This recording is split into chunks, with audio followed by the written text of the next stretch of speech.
All right, so here today we are talking about ChatGPT's new feature they rolled out just last week. Specifically, there's a few things they highlighted in their big announcement around advancements and improvements to their API, but specifically, we're going to focus on creating custom GPTs. And I'll highlight specifically what they can and can't do, as well as we'll go step by step in terms of creating your own.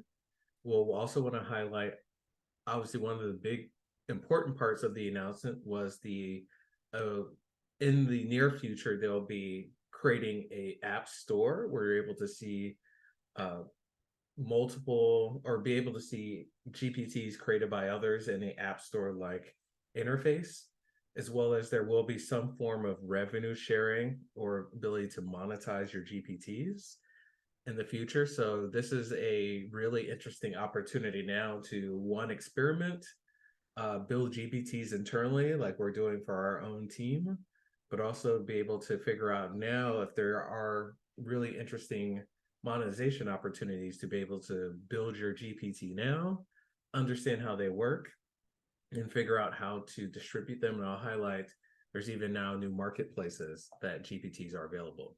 Feel free to stop me at any time. I'm keeping my eye out on the chat.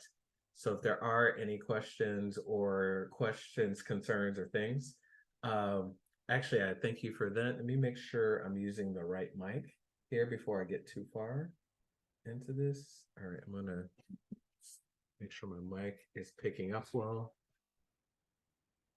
Thank you for that. Let me know if that's a little better. All right, great. All right, awesome. All right, cool. So let's jump right into it. So again, we are talking about custom GPTs and talk a little bit about the opportunities that come with it. So in the very near future, again, OpenAI will be distributing or giving access to a GPT store. But even in the meantime, you're able to create your GPTs and distribute them privately or share a public link that is available to anyone that you provide access to, but they will, at least for the short term, will need to have a ChatGPT Plus membership or subscription to be able to interact with the GPT that you create. So that's the one current limitation, is you must be a Plus user to have access to it. But the one really powerful thing is these GPTs gives you the capabilities of what we call a AI agent, where they're able to use access to the code interpreter, where it's able to analyze, as well as access to the internet, as well as Dolly, which is their image generation tool. You can take advantage of all those features, as well as include your own knowledge base, which is information or data that you provide to your GPT to be able to allow it to pull from that knowledge base, which could be a spreadsheet or PDFs, and use that in its responses back. So we're not going to go too much more into like how this all works. Let's go through actually creating a GPT. I'm going to show you a few examples of different GPTs first, so you can get an understanding of how they work. One which would be more of a personal use, and one that would be more specifically tailored to what could be potential business cases for using a GPT. It is pretty straightforward. There's two different ways you can build your GPT. OpenAI has provided kind of a chat-based interface or conversation flow that you can work as kind of an easy to use process, or you can go directly into like the customization or like the advanced building interface for your GPT. So first, I'm just going to share a few. I'll start with kind of the maybe like a personal use case, or just like one that's not business focused.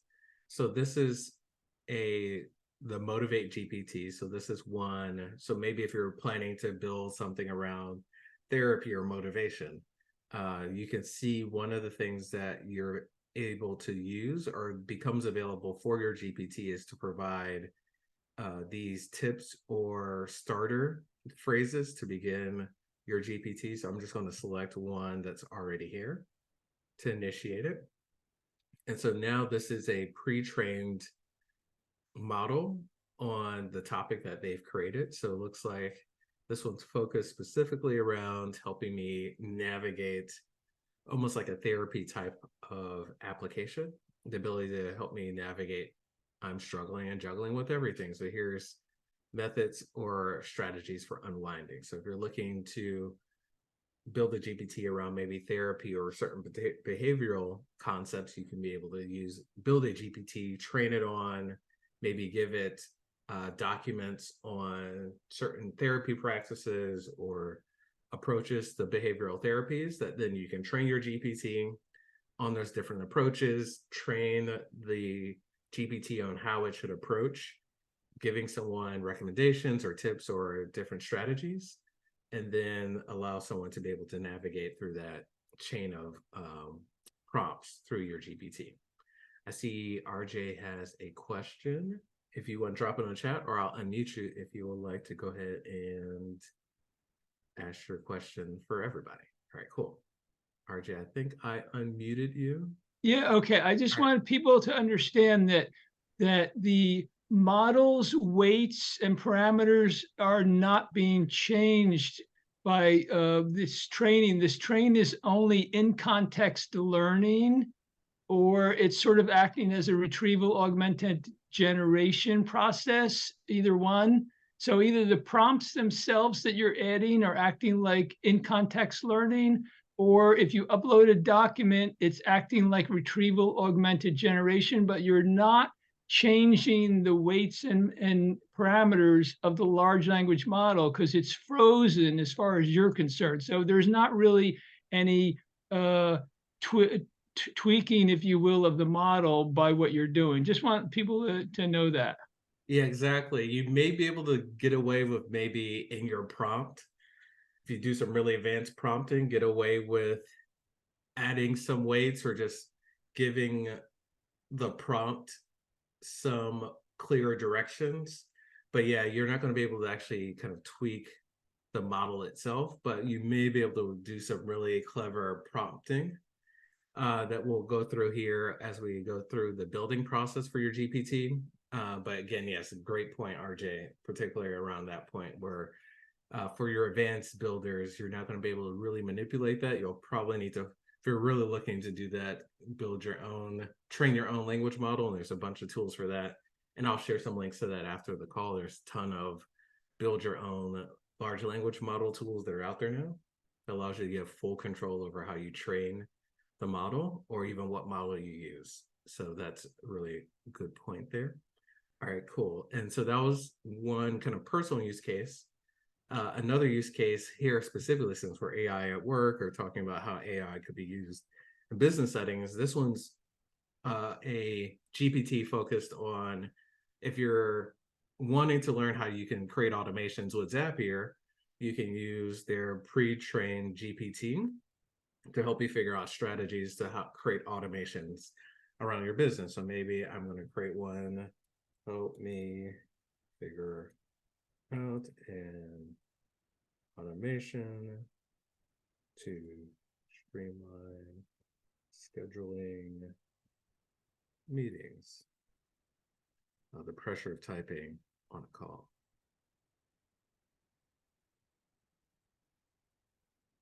And so now I'm sure they use a bunch of their FAQs and training videos to come up with training these responses. So streamlined scheduling can be a great way to reduce time. What is your role? It looks like it's going to ask me a bunch of questions before it generates a strategy, which is really good. I won't go through the whole thing, but you can see they've probably done some interesting prompt engineering where they've asked it to almost interview me before it creates a recommendation for how to build my Zapier automation. And I wouldn't be surprised if they've added some custom actions to maybe even either build it or be able to demonstrate how that functionality works. Yeah, go ahead, RJ. Did I unmute you?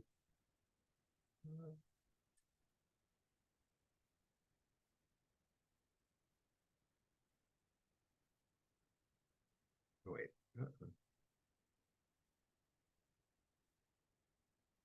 Where the unmute button is being elusive here.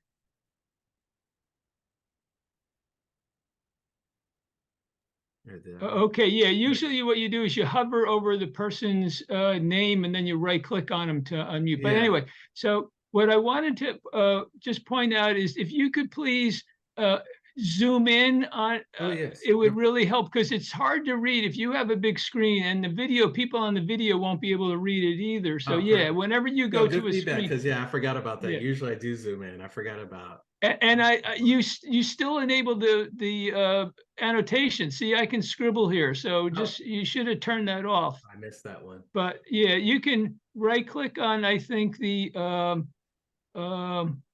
the darn, I can't remember what it's called. Oh no, I The found it. participants. Yeah, if you turn off the annotation because otherwise somebody might take advantage of that. Yeah, no, I just saw that. Yeah, I must have missed Yeah, that when getting all these guys on here or yeah. turning off. Okay, All right, cool. no, good Thanks. call.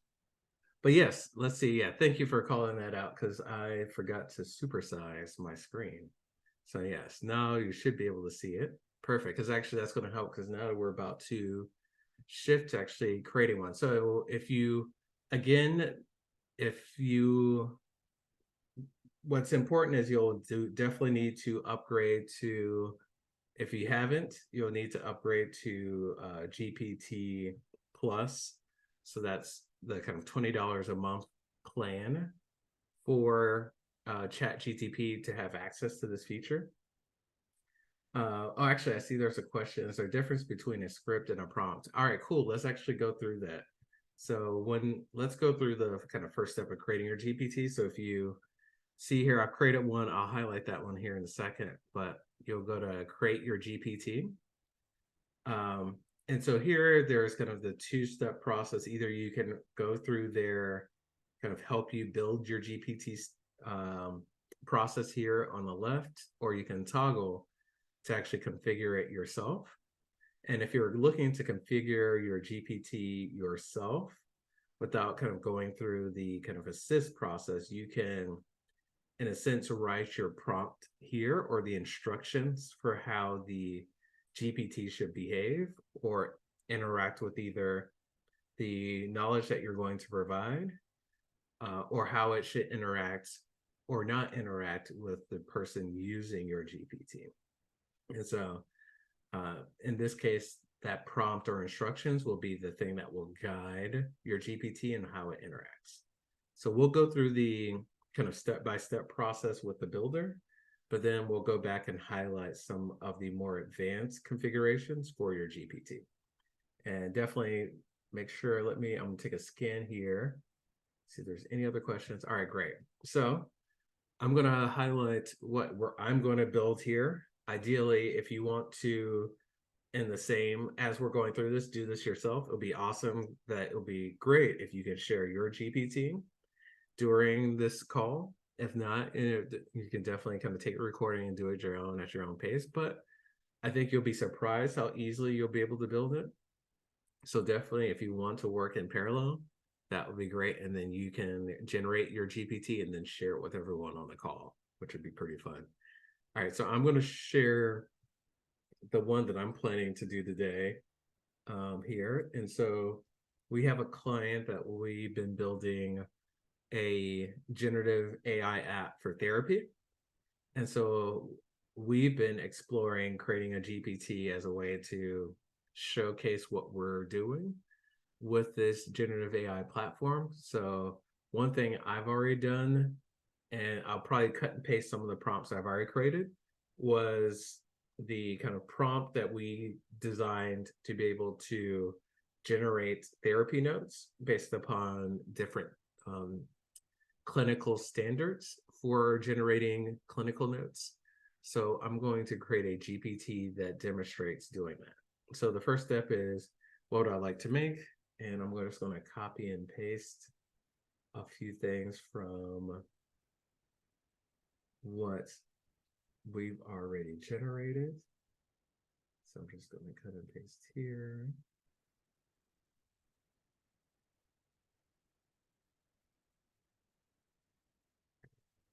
So we designed our own kind of format for our medical notes, and this is for creating compliant Medicaid therapy notes. So I'm just going to cut and paste that in here. So now it's going to take us to our next step once it's done understanding the goal of my GPT. So I'm gonna give it a little bit of time here. All right, well, then we're gonna have to name it here in a second. We're gonna call it I want to call. Actually, you know what? We'll stick with that.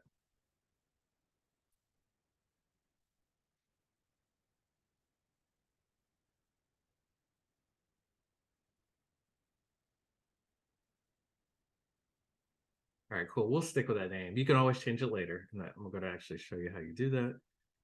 And I'll let it create a profile picture. So I'm curious to see. And it's now using the DALI 3 model to generate an image based upon the goal of my GPT. Actually, that's kind of nice. I think we'll, yeah. Here's profile Medicaid. Actually,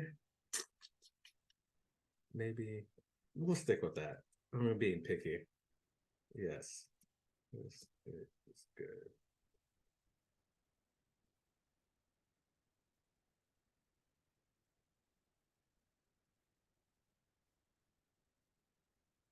All right, cool. So now it's and actually what is also done here on the right hand side is it's already created the starter notes here. Actually, I'm sorry, I'm paying attention what is asking me next if it has any follow on. But you'll see here, create a SOAR progress note for a mental health session, draft a compliant progress note. So it kind of took my prompt, my initial prompt around what I want. And actually, I'll highlight it here in a little bit more detail. We created our structure for our therapy note for this Medicaid standard. And so we identified what our acronym stood for and then what I wanted it to do. I'm going to give it some additional details here in a second. But great, let's refine the context for its role and goals. We established it as designed to ensure it covers everything. For example, we should give guidance. Let's discuss if it should be emphasized avoided. Is there any specific guidelines or restrictions? All right, cool. So it's asking for more details. So I have a lot more details for it. So I'm going to cut and paste into it a example of so one thing that I've seen work really well with building a GPT is what we call like a one shot or giving it examples of what you want the output to look like. So I already have a structure for what the note should look like, as well as an actual, so having a template. So in my template, actually, I'm going to share, once I cut and paste it here, I'll walk you through what I've done to, which I want to give additional instructions. So here is an example of a template for my therapy note and a filled out example. So what I've done and some separate prompting is I've created a template using OpenAI. So what I've done is I've done a little bit of prompt engineering before this to generate a template of what I want my progress note to look like. I have some placeholder in here where I don't actually want it to put in the client's name or client ID, but I just want it to also, but still include it in the output. So it's super clear that for the person who creates that, they still need to put in the name and the client ID to be Medicaid compliant. As well as that there's certain questions that should be filled in. So actually, I need to add that here. There are required questions that you should ask, fill in this template. And probably what I probably should have done is to probably also include the questions that we ask inside of our application that help to guide our generative AI to generate these notes. But you can kind of see here, I've given it a template, and then below is an actual example. So we're going to give the builder this example and let it improve and train our GPT model. And so I'm going to show you the next step. So now you can see here, you can easily follow the correct steps if you're not a AI prompt engineer to be able to build your GPT and do that pretty well without needing to do any advanced things. But I'm going to take you to the other side of this, where you can also include the, actually, before I jump into that, you'll see I can go back here and rename my GPT. I can change the description of my GPT, as well as I can change the instructions that it's using to define the structure and the approach that it's using to generate results, as well as I can change the conversation starters to adjust to be more clear, like progress note for a child's behavior session. We may go back and tweak that. But the part that I wanted to highlight is this area where you can add custom knowledge. So before this, I went ahead and downloaded, we trained our model on a few of the Medicaid standards. So I'm going to upload a few of those here. Let's see here. Recently.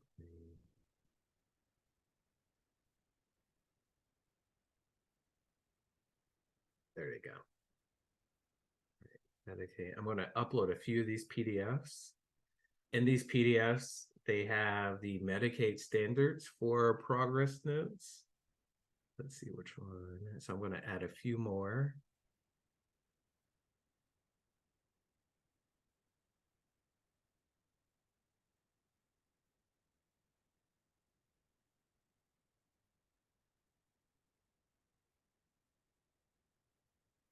Let's see here.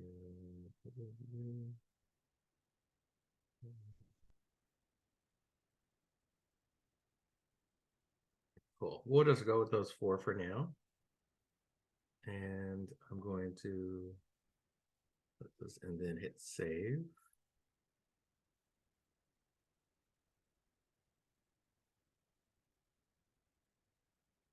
All right, so oops, I'm gonna go all the way out.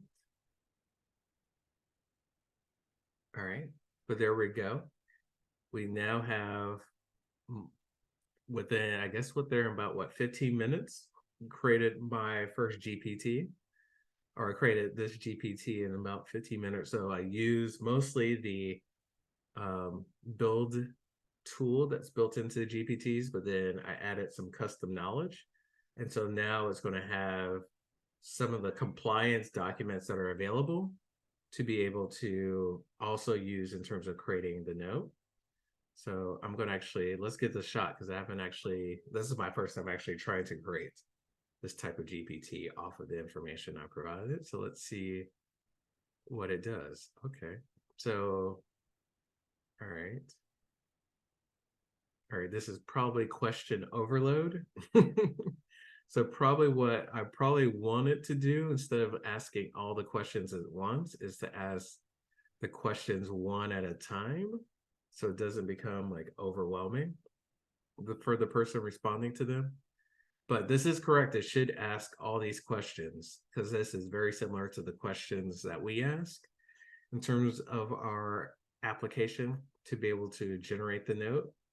But the tricky part here is, if this is served up to me, it's going to be kind of overwhelming. So what I'm going to go back to do in the instructions is to ask it to ask the questions of the user one at a time, instead of dumping a long list of them all at once. All right, so there's a question. Would you handle the button interaction? So you can update the button interactions here. So if we go back to edit,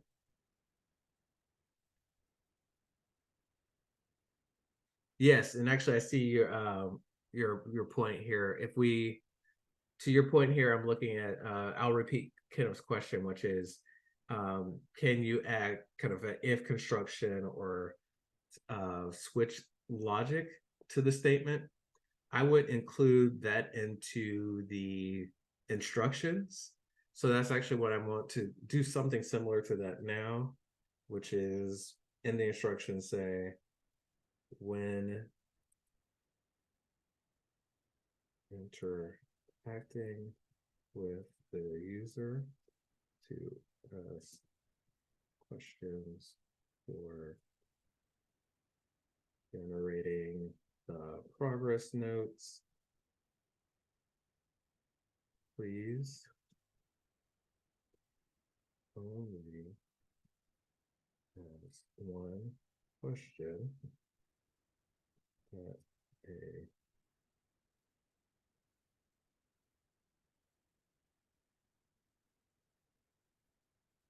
once the question has been answered, move to the next required question to complete the progress. Yeah.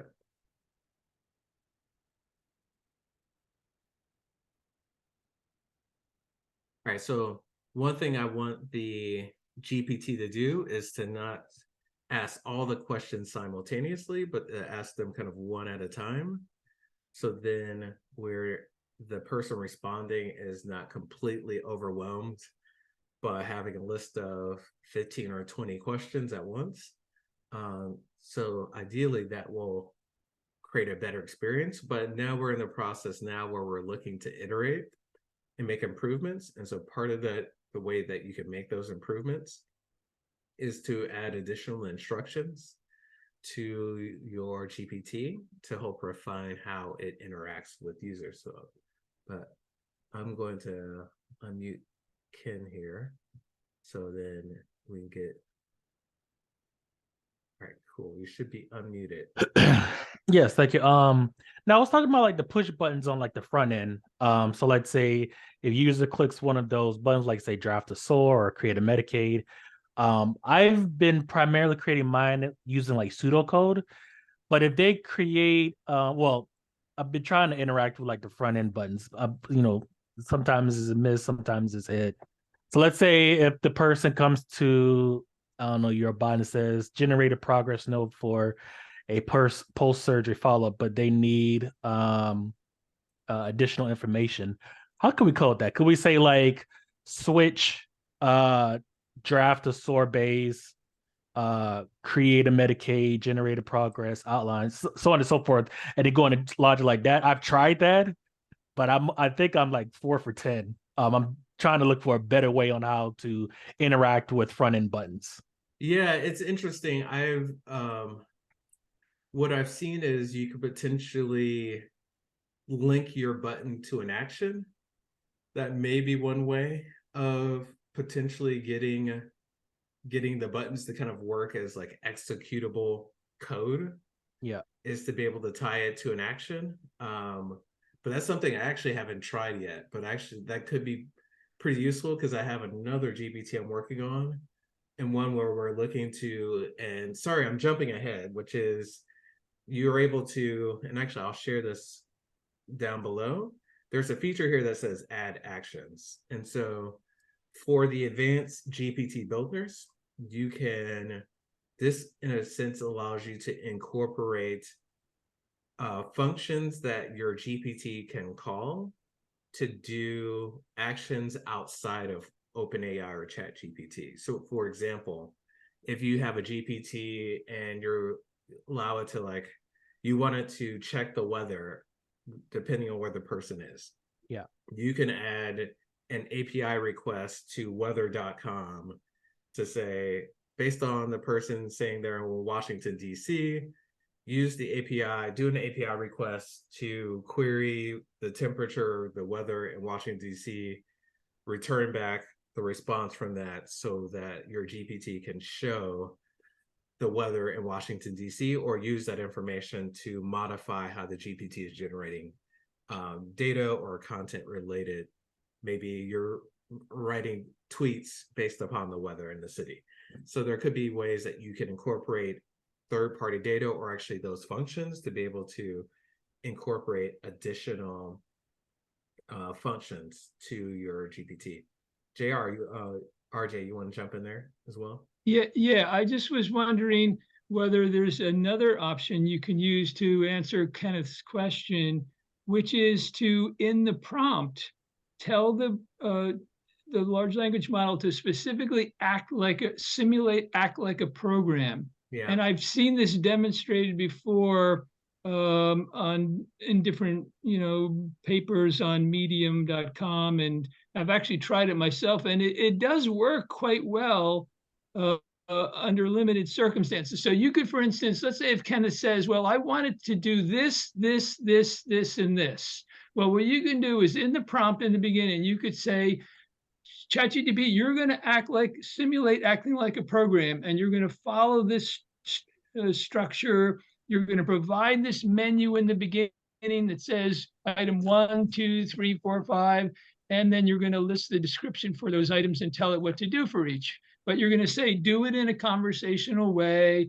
But then when the user has another, question or something, they can always say menu or whatever. And then when the person sees the menu and they type 1 or a short explanation for menu item 1, like get the person's name or something, then it goes ahead and does it. And I've actually used ChatGPT for doing that, for the job resume creation process and job hunting process. And it was able to do that over a long period of time and still remember the menu and all of that stuff. So that's something that maybe you can consider using, especially if it's not too complicated. That it should probably work.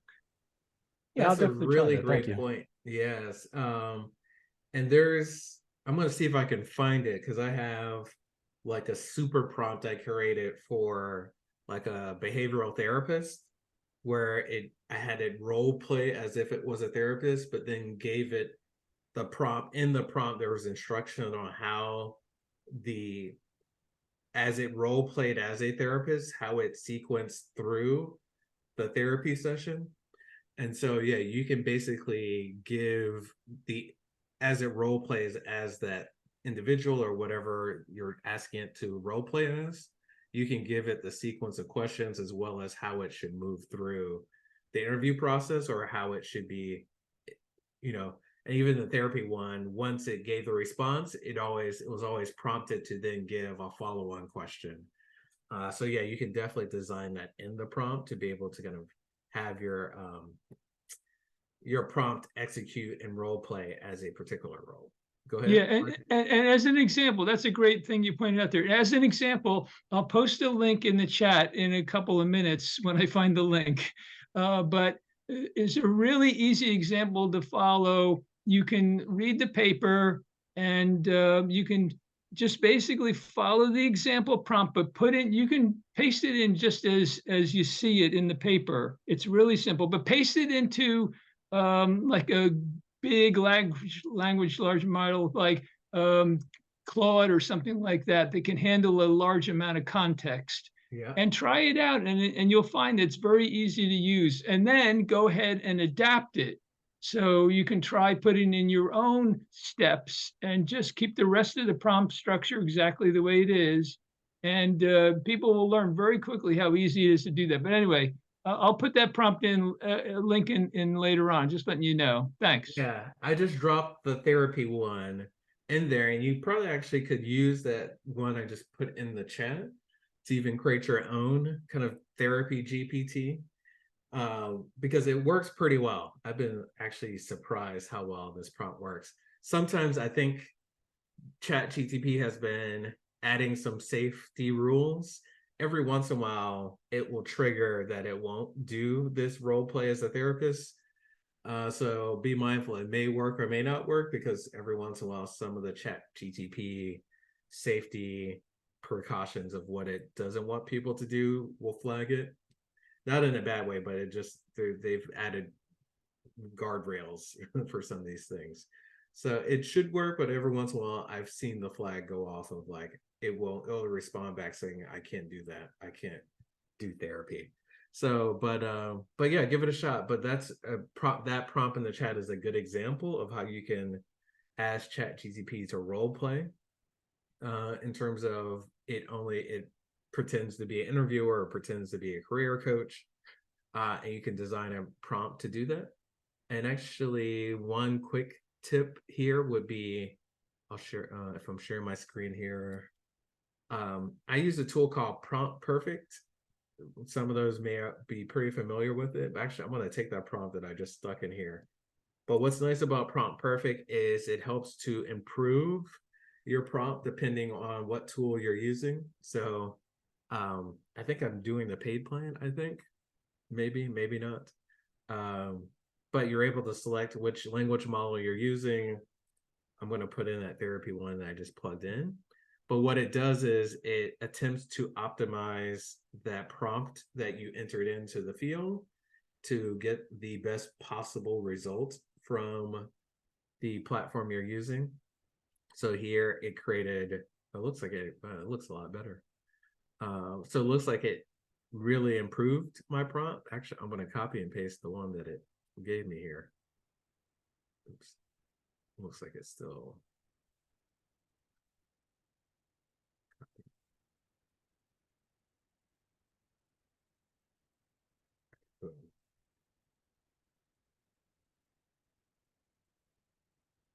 Oh, it's too long to put in the chat. Oh gosh. I'll have to probably do it in parts. But yeah, it's a really nice tool. It's kind of my little go-to crutch when I'm feeling lazy and don't want to spend a bunch of time. Oh, here it is. Actually, it looks like this is the improved. Actually, let me see if I can supersize it. But yeah, you're a cognitive behavioral therapist, begin the conversation based on the inputs, further questions and thoughts, emotions and behaviors. After each response, assess whether the issue has been accurately addressed. So it's a really nice tool in terms of really improving the quality of your prompts. It has a few other things, which is it'll help you add shots or examples to your prompts to strengthen the quality of your prompt. And then it has some other neat features where you can run your prompt across multiple different language models at once for the prompt nerds out there. But it's really helpful if you're looking to really improve the quality of your prompts really quickly. Bart, I'll go back here. So we're go to the last things, but you can see now with the change or the instruction that I added to the prompt here at the bottom, which is only ask one question at a time. Before we were getting a long list of questions. Now it's streamlined. It's still a few questions, but at least it's tried to condense it into one single long question. So, but that's really nice that it did listen to the instructions. Sometimes you may have to rewrite the instructions if it's still not interpreting the instruction that you've given it, but it looks like it did listen to me pretty well in terms of trying to perform this more like an interview and less like a list of questions they need to feed to me. So, but that's how you generate your prompt. After this, I'll share some YouTube videos and other things, as well as our teams working to build out a step-by-step guide to do the more advanced actions. And actually, I'm going to jump back here to my slide deck because you'll see here on the slide, I'm going to jump a little bit ahead to, I think it's my slide here. Sorry, this is loading a little slowly.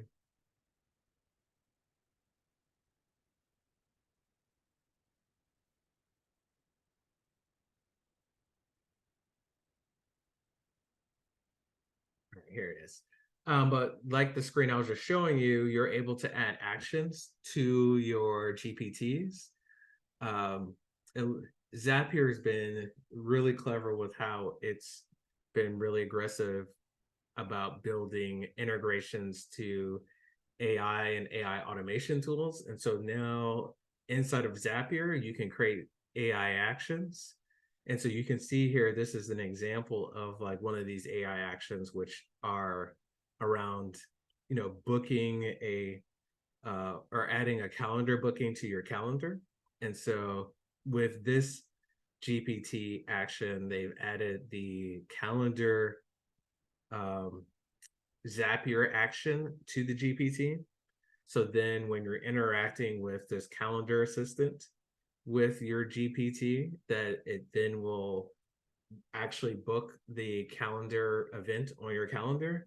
What's really neat about the way they integrated the GPTs is if you're using a third-party action like a Zapier action, and it requires some form of authentication or something like that, it will still it wouldn't be using your like integration to your calendar, so they wouldn't be booking things on your calendar. They would need to do the authentication, so they authenticate to their own calendar. So you're able to still share your GPT, but not share your like calendar, or they won't be booking to your calendar, if that makes sense. So, but we're setting up a separate kind of training to go through in more detail how to actually give your GPT functionality and features that allows it to do things on the internet using APIs and other tools. But I just want to kind of highlight that you can do more than have your GPT just generate text. It can actually do things and get information from different parts of the internet or things that you design for it to do. All right, and then I want to highlight just a few other things. Go back to the deck here really quickly.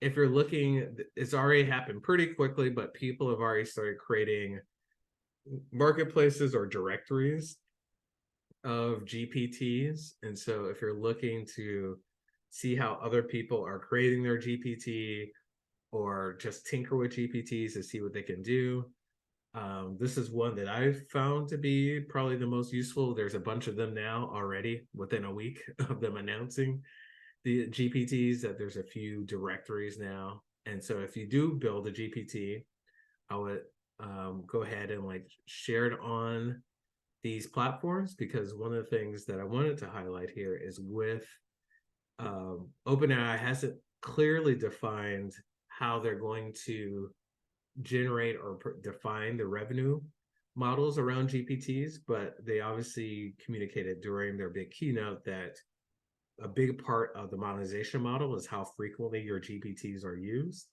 So I think there is obviously a great opportunity now, if you have a very niche business or business idea, to create a GPT listed on directories like all GPTs to be able to get people to use them.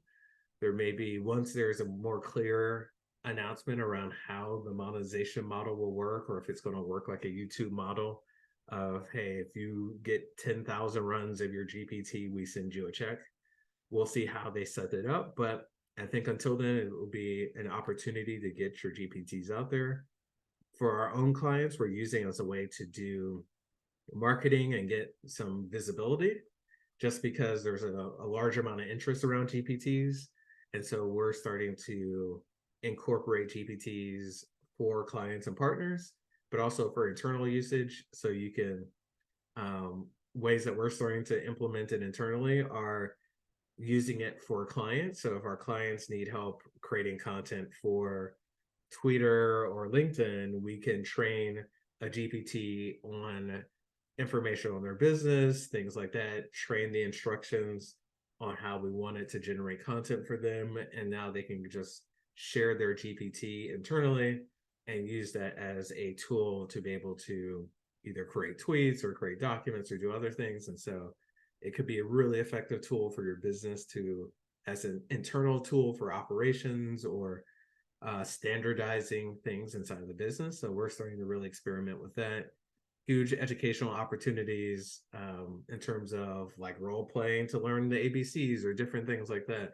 There could be really neat ways to incorporate it as a learning tool and train it and share it.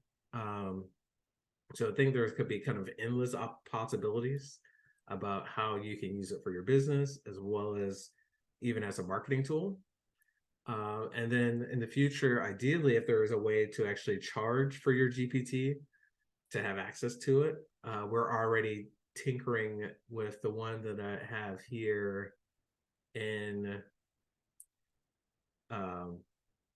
the one that we're building here, this will be linked to a model that we've been developing for the claims calculator. So this will be linked to a proprietary custom language model, and that ideally, once they do allow for some ability to charge for a GPT, that then, because there's a cost for running our model and making requests to it, that then we can maybe, if there's ability to charge $9.99 for the GPT for this claims calculator GPT, that then we're able to monetize these ourselves directly, or if not, be able to give people the sample of what the experience is and then lead them to the full product experience. So I think there could be some really interesting ways as these opportunities, or as OpenAI is more clear about the full roadmap of the GPT Store, to be able to really find an opportunity to place your brand or business in a place where you could be the first to be able to really kind of maximize this opportunity.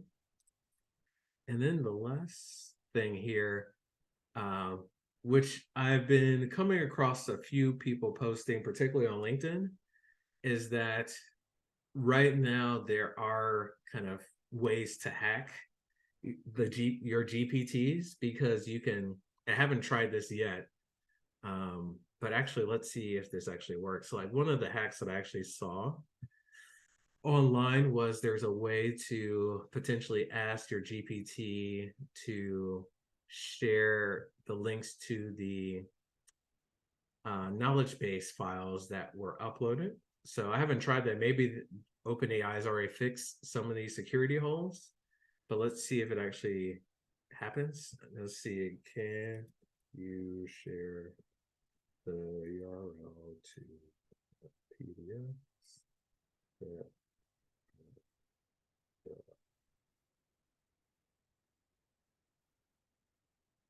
Knowledge base. I'm not sure. Hopefully they fixed this hole already.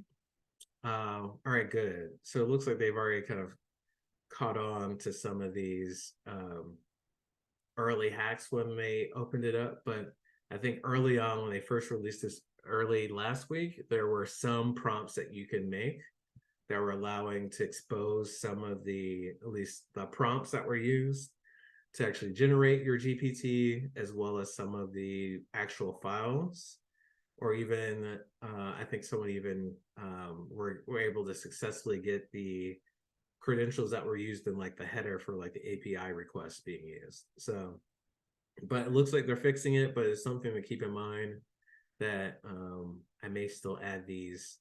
But from this one LinkedIn post, they recommended adding to your instructions some tools to, or some prompts to help deter people from asking questions that could get them access to different configurations within your actual GPT. So I put that here in the deck so you can see here, but basically when people ask for certain things that could potentially get them access to parts of your GPT, that it responded with a sarcastic joke. So I've been adding these just in case OpenAI doesn't fill some of these security holes inside of the GPT configurations, but it's something kind of keep an eye out as this continues to become a really popular new feature of GPT. So I'm going to pause there and see if there's any additional questions. All right, cool.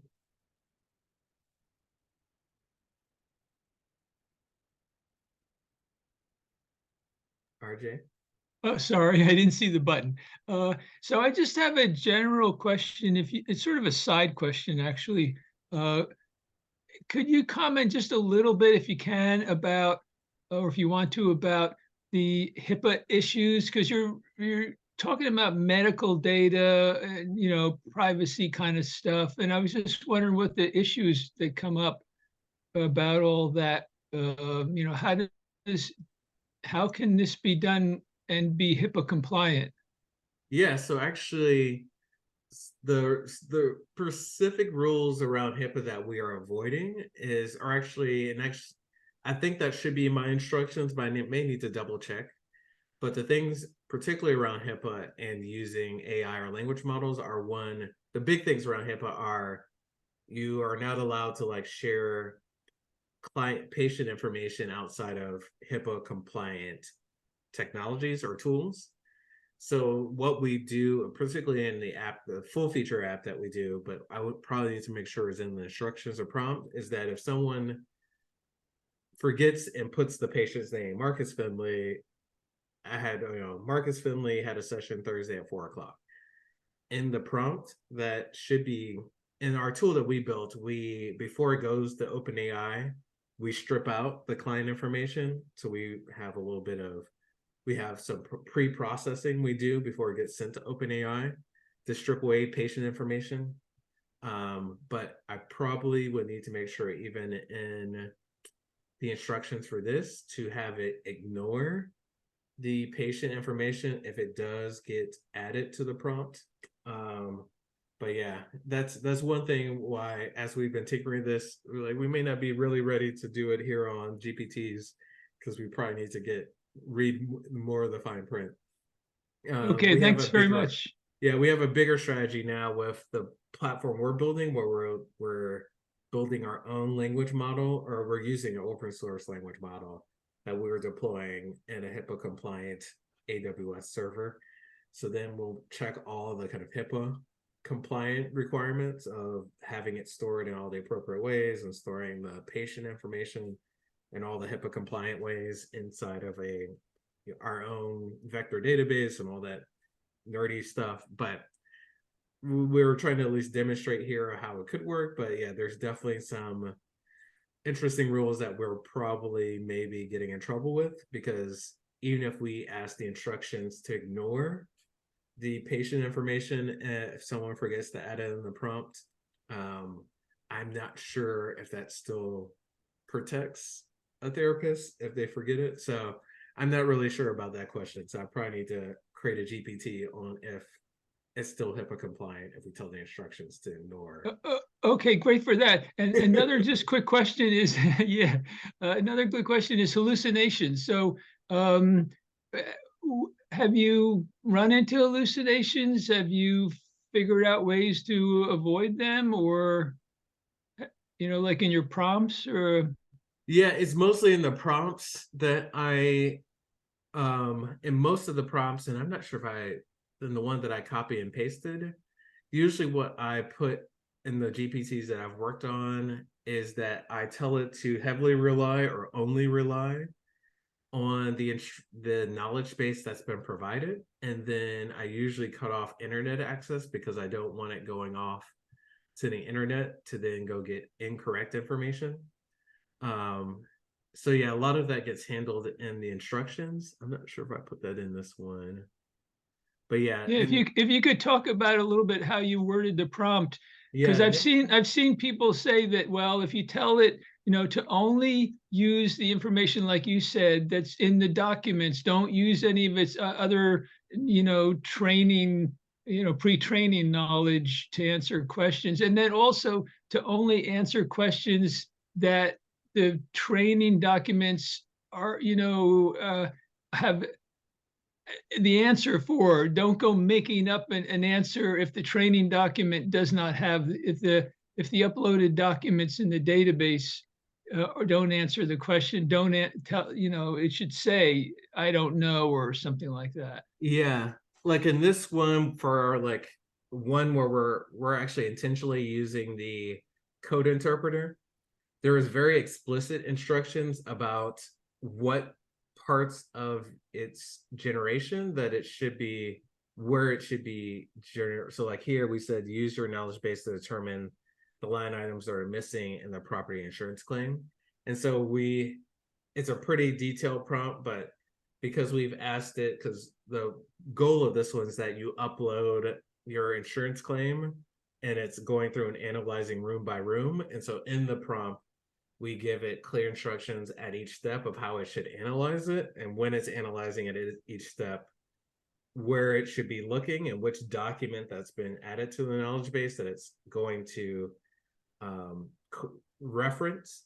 I think the ways that we're looking to make even better improvements to that is to add actions to the GPTs that then are linked to actual code, because then we have even more control over how the GPT performs.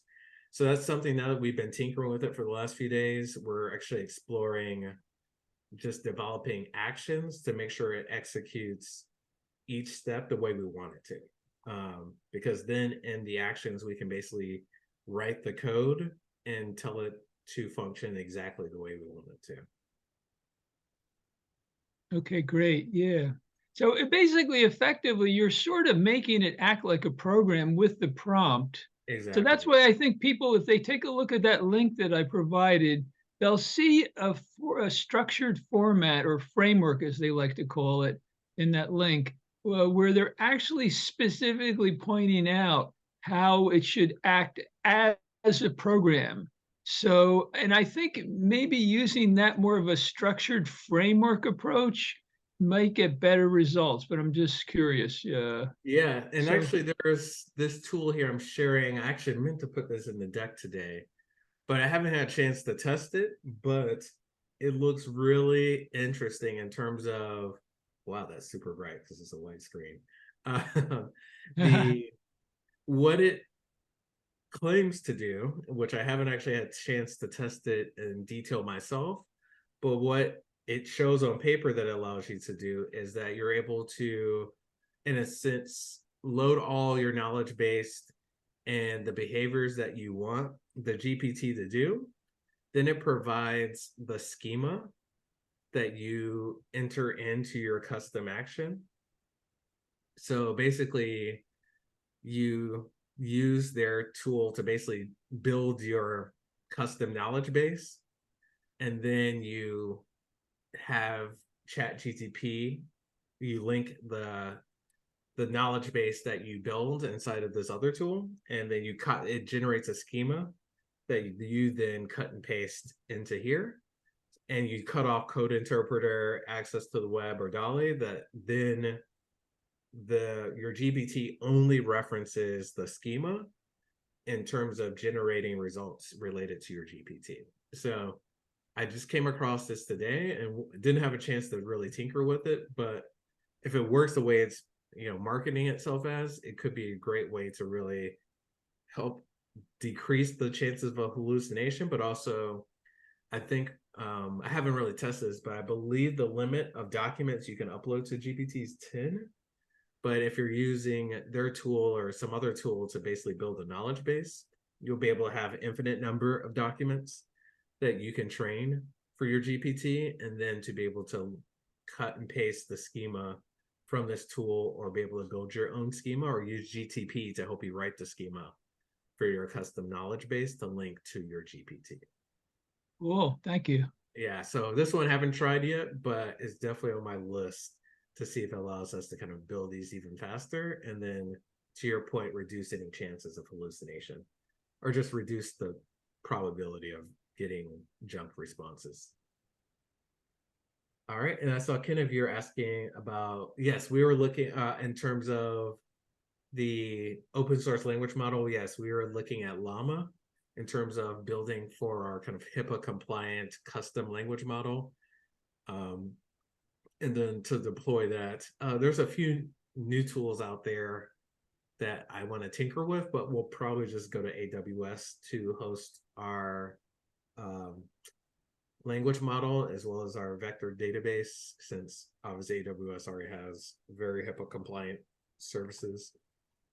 So that's what we're looking at for kind of building our custom one. And then can you create your Python for APIs, or let's just take some.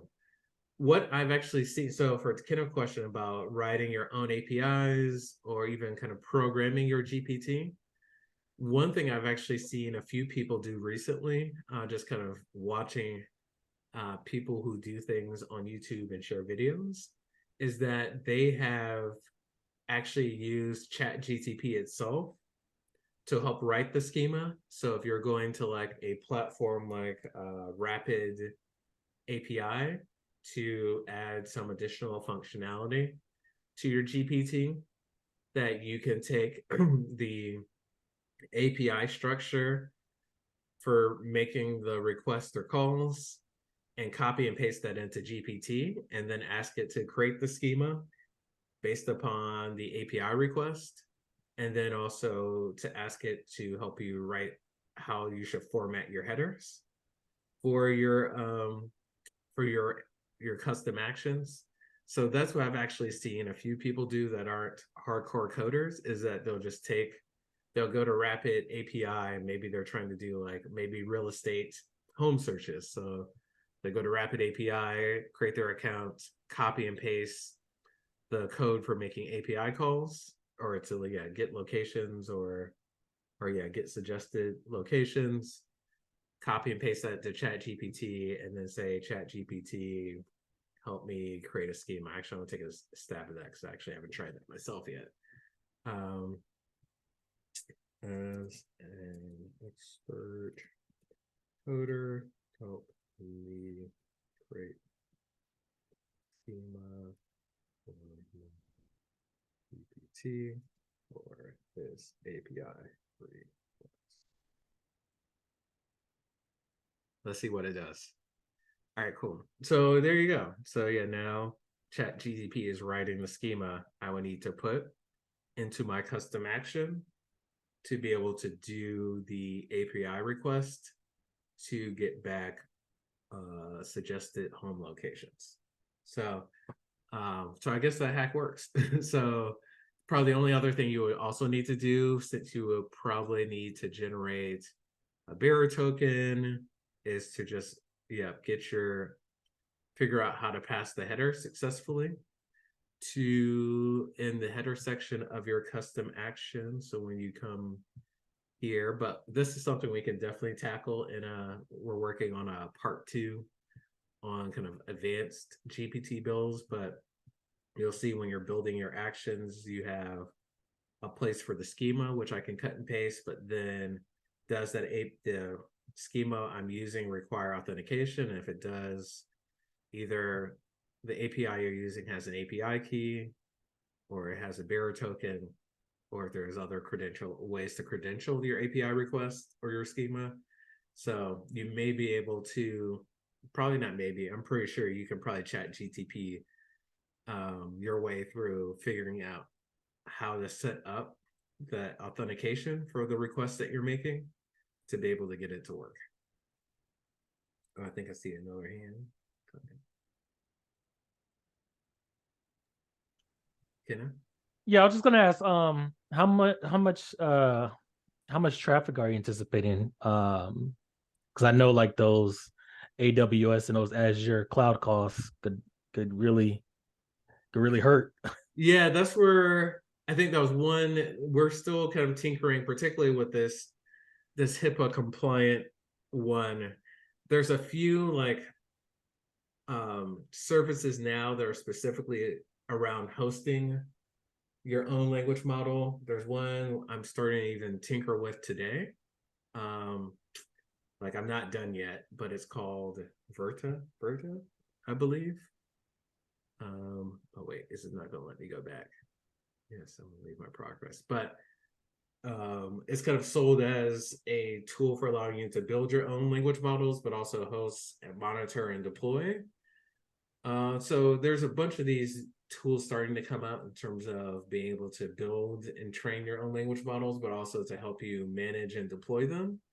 So I've been starting to tinker with some of the new tools that are coming out. But this probably may be getting into like the hardcore weeds here. But yeah, I can definitely share some of the ones I've been starting to tinker with in terms of building and training your own large language model. And then the harder part of actually deploying it in a production way. So then you can actually link it somewhere or connect it to a chat bot or do some other things with it. So, but yeah, we're starting to figure out some new best practices as there are better tools coming out to be able to deploy your language models. And they offer the vector databases as well, or just the LLMs?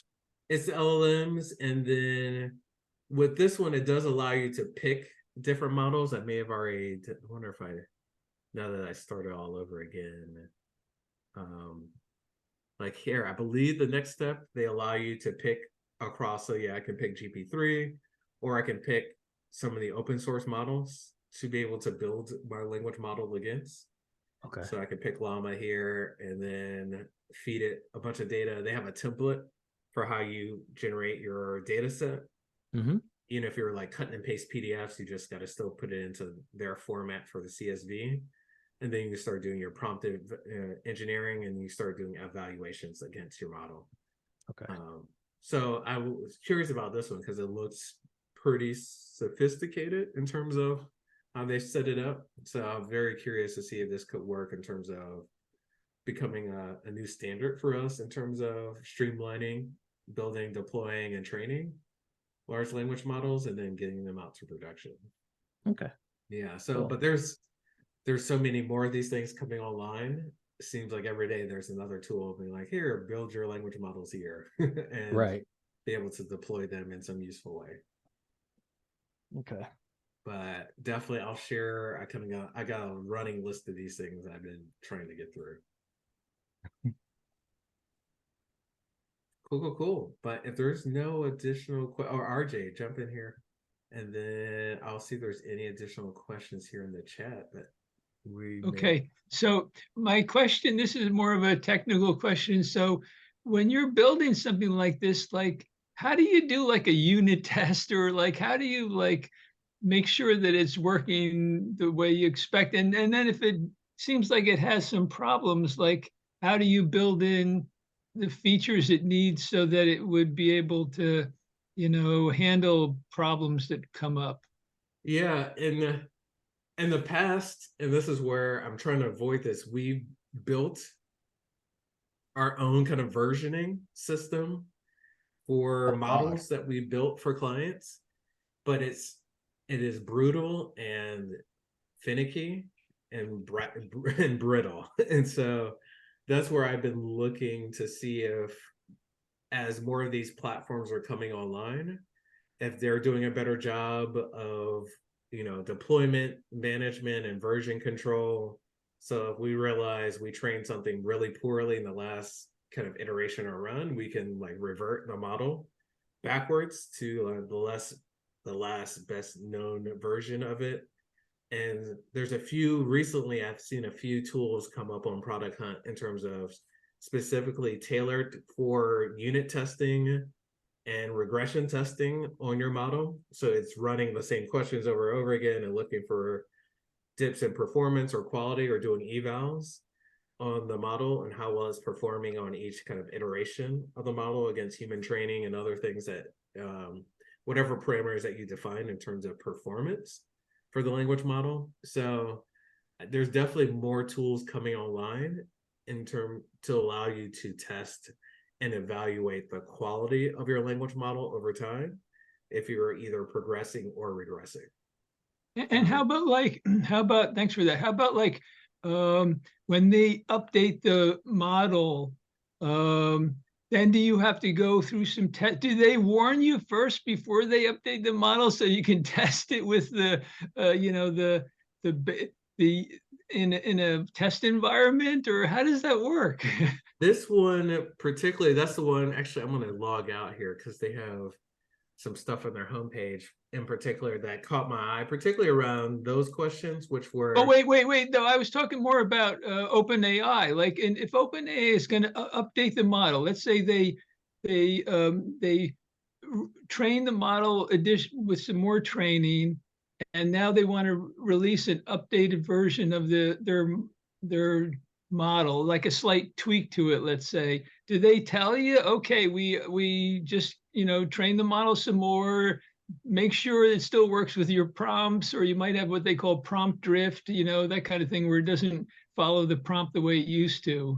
Yeah, they definitely do. I'm in a couple of groups of AI super nerds. And so what, particularly maybe not super nerds, but people who have built AI applications, they're heavily dependent on OpenAI. And so they're very sensitive to changes to the model in terms of it consistently producing quality results for their wrapper app for OpenAI. And so many of them do see changes in the model over time, as either one, the model itself is just changing as it's handling new training data. But I definitely think, it was a period this past summer that particular people in the group who had apps, generative apps, were seeing dips in the performance of the quality of generated content for prompts that they had built around kind of OpenAI. So yeah, you're not going to be able to control either one as OpenAI is training their own models or even pushing out changes to 3.5 or GPT-4. You're not going to be able to handle that. So I think that's one area why we started looking at even building our own models, particularly for production quality things, because then you have control over what data is being used or how often it's being trained. Especially having something that's going to be sold to customers. But then if there's an OpenAI outage or if GPT-4 is now spitting out junk, you can't control it because now your prompts aren't coming out the same way because they modified the training set that you may have been tapping into. So yeah, there's definitely, I remember this summer there was a lot of people complaining, particularly ones who had apps, that were seeing changes in the quality of the results. So I think that's been a reason why there's been a big push around the open source, and the open source models have been getting much better very quickly. And so that's what we're starting to experiment with Llama, with some production level products. So then we're able to have full control over the language model and we're not as dependent on GPT. Or some things that we're doing is combining multiple language models. So for our knowledge-based things, particularly clients that are really sensitive about their data, we use the open source models for their data. But then when we want to generate results for the end user, we use OpenAI. So we use one model for querying the data, but then we serve up the results from the open source model to GPT to generate the results to the end user. So kind of using two language models and together has been one way of us kind of effectively managing data privacy concerns, but also allowing us to have more control over how information is being queried and the consistency around it. Yeah. Okay, thanks. That explains it. So Yeah. when OpenAI switches from like 3.5 to 4 or 4 to 4-V or something Yeah. like that, they don't give you any warning. You don't get to test it.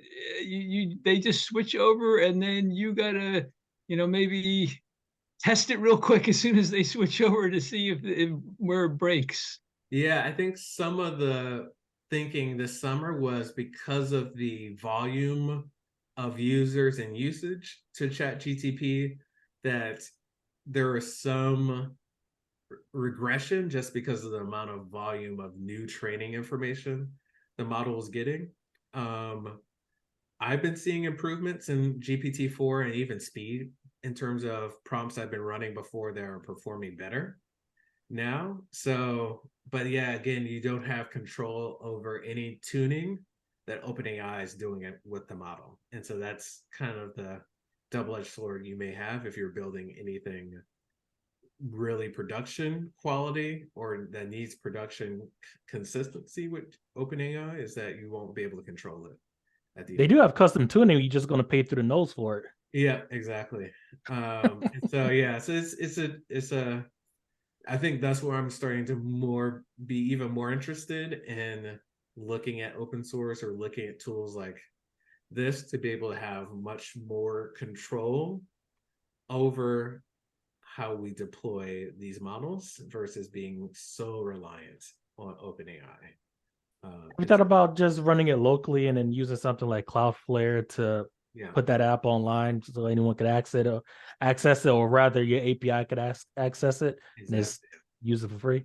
Yeah, it's just what the open source model is starting to perform. They're still not better than OpenAI, but now that they're performing as good as maybe like 3.5, it's like cool. Now we can just run this ourselves. We don't get charged for every single thread that we do with OpenAI now, and now we can even have full control over how this thing performs. Right. So yeah, I definitely think we're almost on the cusp of being able to have kind of to democratize the kind of generative AI space now that these tools are performing at a much higher rate. As Yeah, soon as the hardware costs come down, then Yeah. yeah. Yeah, that's getting interesting too. I have a friend who has a whole business around now standing up servers specifically for you to have dedicated servers and instances for running your generative AI apps. So yeah, it's going to become big business to be able to have CPUs and servers that you can have dedicated for running your generative apps.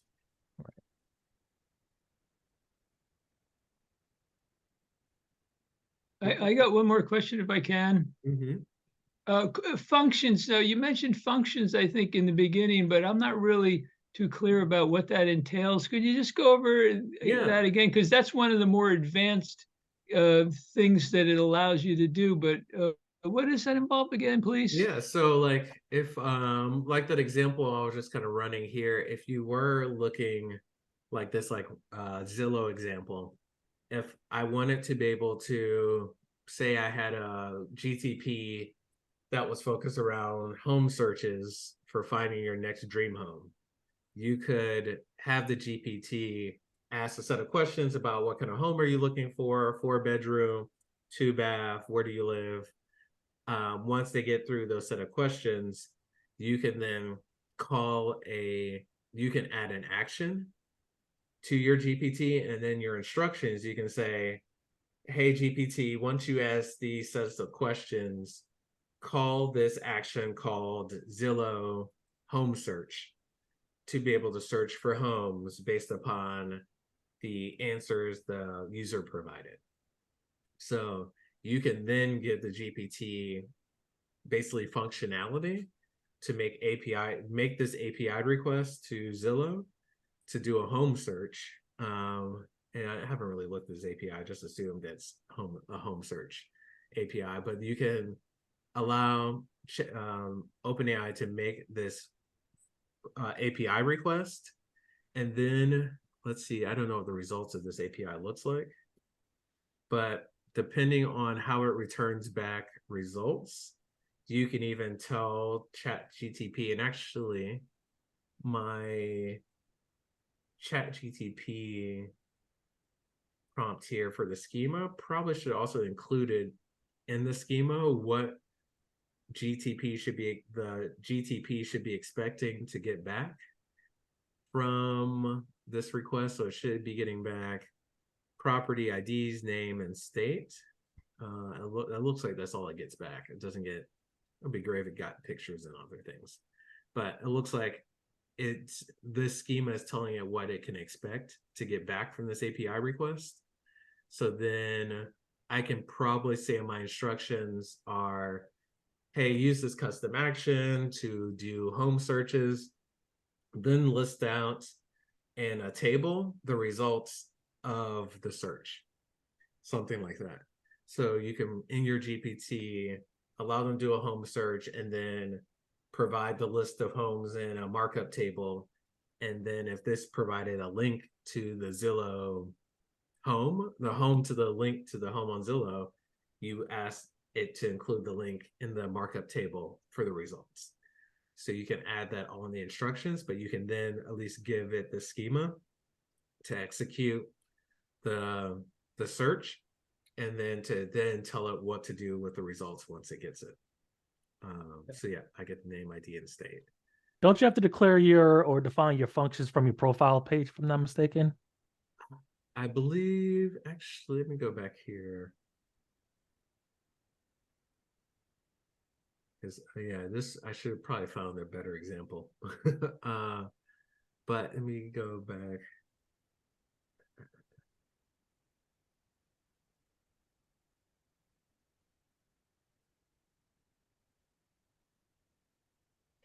Because yeah, you do have to include if there's a header. But then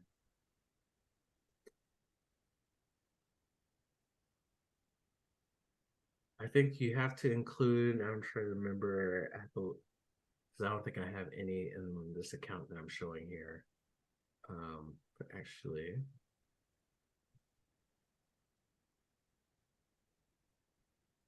yeah, so yeah, here's the name of the action. So you can include that in the actual instructions, the action name.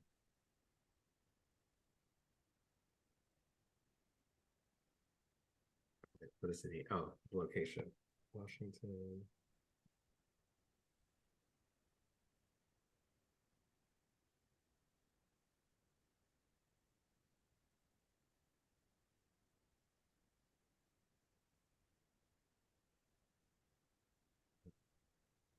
Oh, it's only, oh, that's right. You gotta hit allow. Forgot for the actions, you do have to hit allow. But it looks like, it seems like something went wrong.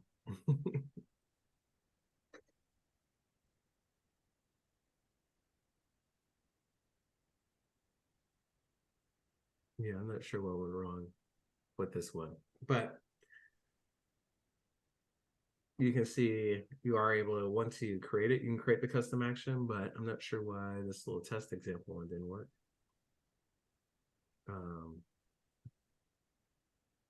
It looks like everything was in it, but yeah, this is definitely a more advanced feature. Well, maybe you turned off access to the internet, maybe? I cut that off. No, it's still on. Oh, it's on. Yeah. Okay. Yeah, I don't know why that one didn't work, because I didn't make any modifications to it.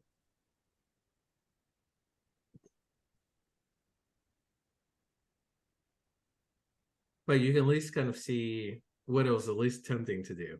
It was to make it, you can see is actually making a genuine API request. And then you can see it's making a call to that endpoint and then attempting to retrieve information, but something went wrong with the retrieval of it. But it's actually using the schema here, it's attempting to make an API request based upon a request made through the chat done with the GPT. Yep. Okay, we're at the top of the hour. Is the Yeah. call ending pretty soon, or? Yeah, we know we're wrapping up now, but hopefully this was helpful to kind of see the possibilities here. But definitely I'll share some of the links that were provided. I'll share the deck and the recording once it's done with the meetup group. But definitely let me know if you have any additional questions. If you're interested, we're finishing building out a more advanced walkthrough around using Zapier actions, as well as how to connect your GPT to like your website. So if you want to build a conversational like chatbot on your website using the GPT you created, we're starting to build out a really straightforward process for doing that. So we can share that once we're done. So if you're interested, feel free to shoot this email, because then once it's done, we can send it out to you. So feel free, if you're interested, to get more details on how to create more advanced GPTs. We can kind of help you with that once we finish kind of creating the step-by-step process doing that. And I'll share all the resources we highlighted today on the meetup group. So I appreciate everyone for coming, and we'll look to have our next meetup after Thanksgiving. So I hope everyone has a good turkey day. Thank you. All right, have a good evening. Thank you, you too. Thanks a lot, Marcus. Appreciate it. Bye.